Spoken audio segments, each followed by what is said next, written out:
Listen up, Stapleton, this one's for you.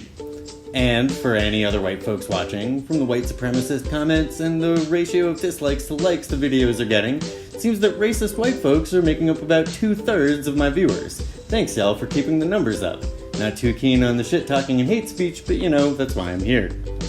Anyway, today we're not going to talk about the overt racists that abound in Stapleton and beyond. Instead, we're going to talk about the quiet, well-meaning, self-described liberals and the role that they play in the racist mess and mire we're stuck in these days. Yes, liberal folks are as much a part of this problem as the loud and proud neo-Nazis, sometimes even more so. Let's unpack this, y'all. One of the comments I hear most from folks who call themselves Dems or claim to not be racist is, "But I'm not racist." Basically, hashtag not all white people. Give me a break. Now, let me explain why. First off, if you watched my last video, Racist and Anti-Racist, you should have gathered that all white people in the US benefit from racism. Every white person here has unearned privileges and a relatively easier time doing things like getting jobs, getting loans, going to college, and more than folks of color do. Largely, it can feel like there isn't much we can do on an individual level to stop that. Sometimes we genuinely can't. I can assume I got a job in part because I'm white, but rarely is my boss going to tell me that that's the case. Second, as we talked about before, everyone carries with them unconscious and conscious biases about different groups of people, be they women, queer folks, or in this case, people of color.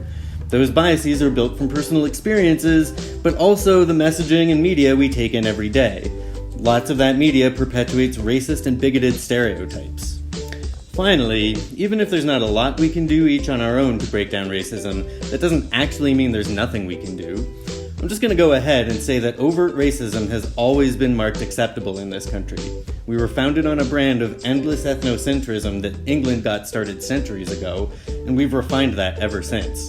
But never in our history have racists had so much literal and figurative firepower by which to execute their bigotry.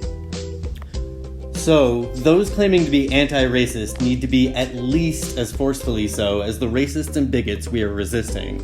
In the wise words of Angela Davis, in a racist society, it is not enough to be non-racist. We must be anti-racist.